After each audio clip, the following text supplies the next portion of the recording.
Namaste everybody, Lisa Romano here, the Breakthrough Life Coach, and today we're going to talk about how you can learn to stop worrying about what other people think about you. We have a fallout with one of our friends. We think everybody that we know knows that we had a fallout with one of our friends.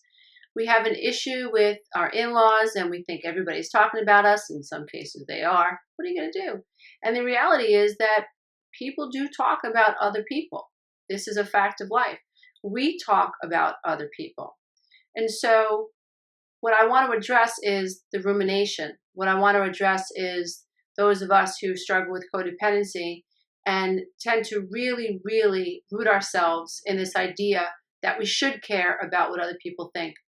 Those of us who are unable to move forward and let go because we're so worried about what other people think. Those of us who unconsciously, or maybe consciously, but for me it was very unconscious, I didn't know that I was seeking other people's validation. I didn't know that I was seeking permission to feel the way I felt. And so if I was upset about something, I would go talk to my friends or my ex-husband or, a family member, and I was really seeking, like a child, permission to feel what I feel. I didn't know that I had a right to experience my inner reality, hold on to an idea, and believe in it and not let it go. And I didn't even know that I didn't need other people's permission to have this perception or this experience. It was maddening. And so I was a human being that was like, I felt like a feather in the wind. I was just caught up by other people's stuff. And I was lost and I was in an abyss and I was always so unhappy. And ultimately what happens when you're a codependent person, you don't attract the best of friends and you don't always attract the nicest of partners, and you don't always attract the nicest coworkers or even the nicest jobs. We tend to attract this sense of fear. Codependents are so full of fear. They're worried that they're not good enough. They fear that other people are going to reject them. They hold on to relationships longer than they should, even if the relationship's abusive. A codependent fears being alone. They need to be needed. And very oftentimes we settle for being needed in relationships because on some level we think, well, at least if this person needs me, they'll never leave me. We have such a fear of being abandoned and being alone. So let's talk about what happens when we as codependents think other people are talking about us. A couple of things that we have to understand. We have to understand that we are enough. Like really, like in our soul, we have to understand that we are enough. We have to understand that we don't need other people's permission to feel what we feel. We have to understand that other people, as odd as this may sound, but other people have a right to their own opinions of us. We don't have the right to control other people's opinions of us. So that's a lot to take in because many of us don't really understand that we don't have the right to control how other people think, or we don't have the right to control how other people see us. We don't realize that when we acquiesce and we bobble, we're like these bobbing heads. We say yes all the time when we mean no. We don't really realize that we are unconsciously seeking, in many cases, a connection and validation from people who may not validate us if we didn't agree with them all the time. We don't realize that in some ways we are being manipulative. When we say yes, when we mean no, we're not being truthful, we're not being honest. And of course, it depends on the situation. If you're in a domestically abusive situation and you're in fear of your life, I think there are times where you have to pretend, that things aren't as they are, or you cannot be very honest with your partner in the case where you are planning your escape, right? So, hey, are you happy? Yes, I'm happy. And you're planning your escape in your bag, your duffel bag, and your money is in the back seat or in the trunk of the car. You're planning to get out of there. But I'm talking about, people who suffer from codependency day to day. This is the way of life. When they say yes to walking the dog and they don't want to walk the dog. Or they say yes to staying out late and they really don't want to stay out late. Or they say yes to going out with your friend's friend, but you really don't want to go out with that guy or that girl. I'm talking about those of us who tend to say yes when we mean no because we're afraid of being disliked. We're afraid of being talked about. We're afraid of being that person who is seen as pushy or full of herself. So we're afraid of being talked about. Now that all goes back, in my humble opinion, to being afraid of not being part of the tribe. Even if the tribe isn't good for us, we fear not being a part of the tribe. So even if you hang out with not so wonderful people, you will fear being excommunicated from that group if you are codependent, if you lack a sense of self, if you lack a sense of boundaries. You will fear that. And so this idea that they are talking about you will fill you with fear. And so what we have to understand is that the brain avoids pain and seeks pleasure. So this is why I believe that you cannot heal from codependency unless you address the root causes of codependency, which in my humble opinion go back to childhood programming, which speaks to the nature of consciousness, which is both conscious and unconscious, which speaks to this idea that life is holographic, that we repeat the patterns of the past.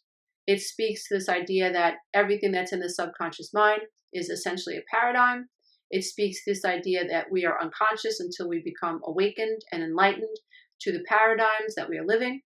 And then we have some power and control.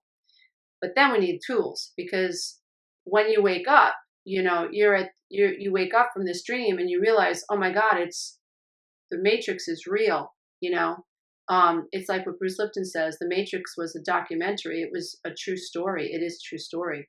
When we wake up and we realize we've been living this holographic life, it can be topsy-turvy because your brain doesn't know what to do with that. How do I live now? I don't want to hang out with those people. What do I do now? I'm a codependent person. I've been saying yes when I meant no. I've been acquiescing. I've been a people pleaser. Oh my God. I married an alcoholic, or I became an alcoholic because my mother was an alcoholic, or my father was an alcoholic. Oh my God. I had childhood trauma, and I was trying to avoid that trauma with all these distractions. And I thought that I had to get people to like me. So I attracted people who didn't like me. And that kept me trying to gain their approval.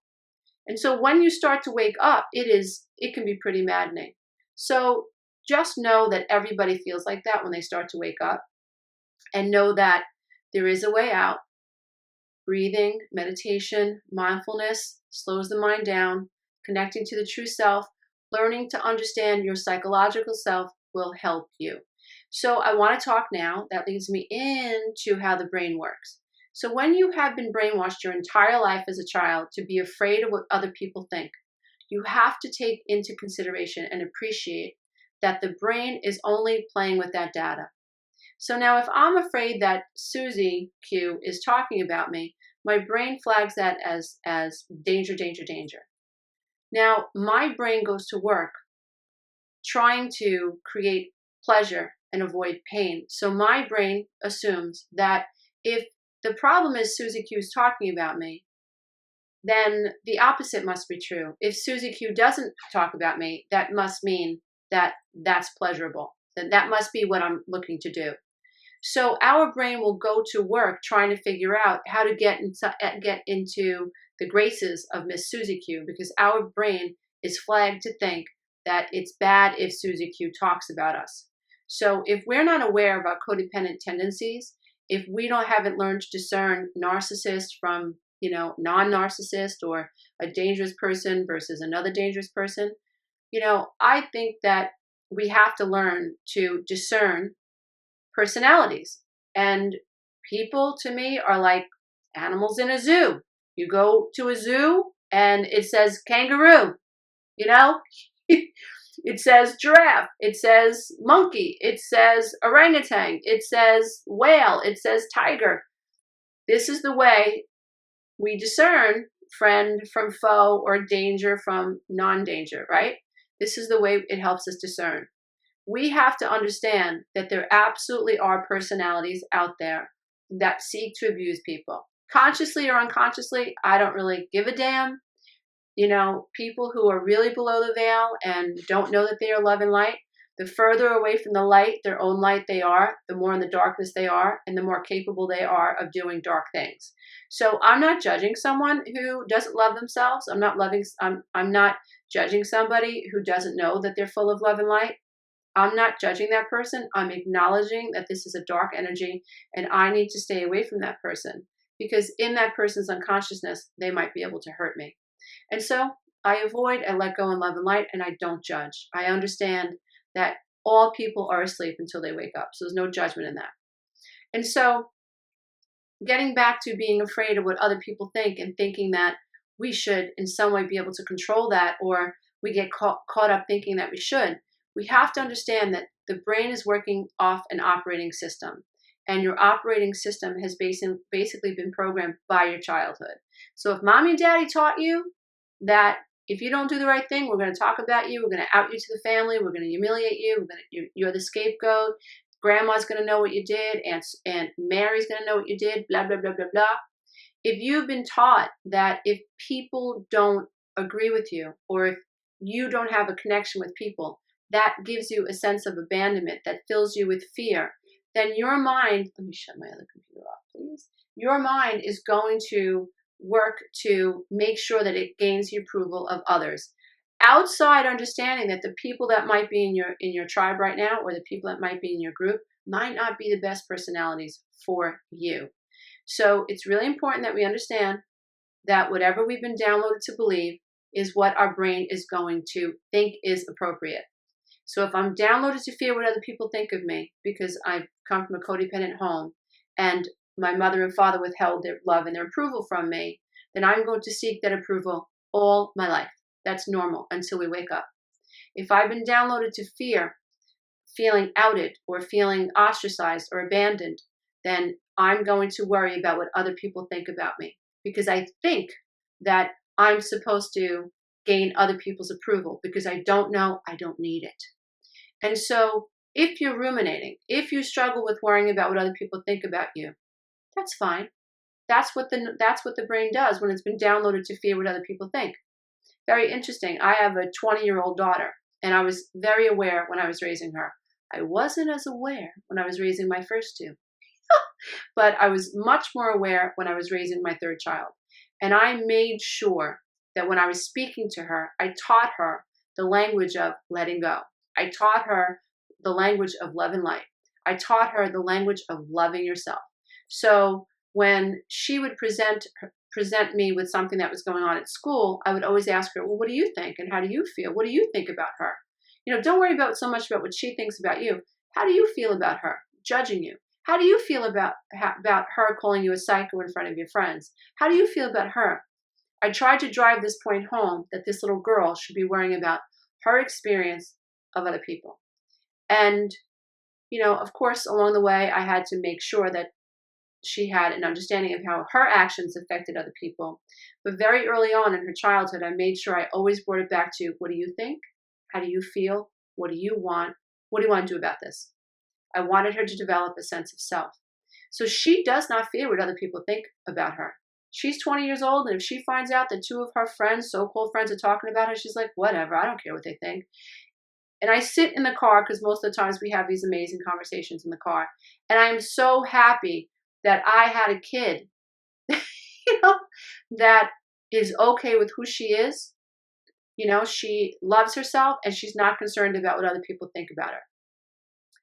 I still have to, when I hear that someone's talking about me, even on YouTube, comments aren't always so favorable.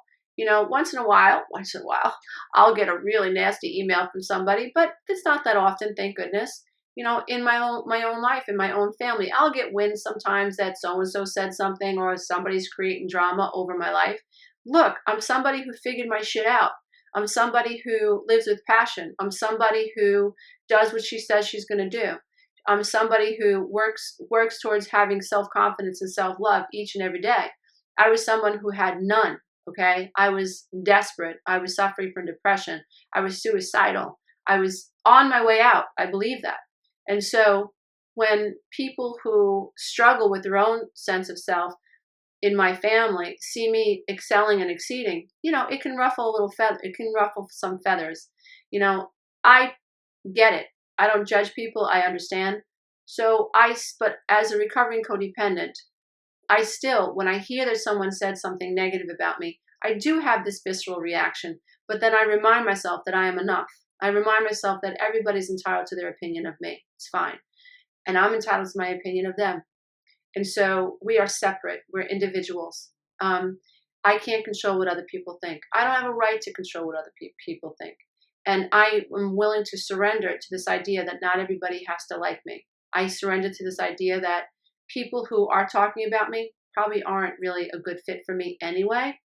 And that allows me to let go in love and light and then gravitate towards people who are a better fit. It allows me to shift my vibration and attract other things that are much healthier. So understand that the brain has been downloaded to fear what other people think. And in our unconsciousness, our brain goes into overdrive, trying to figure out ways to control what other people think, because below the veil of consciousness, we're unaware to this idea that we think we need other people to validate us. So I really hope this has helped some of you out there struggling with worrying about what other people think. You are enough, dear ones. You are absolutely enough. I bow to the love and the light that is absolutely in you. Until next time. Bye.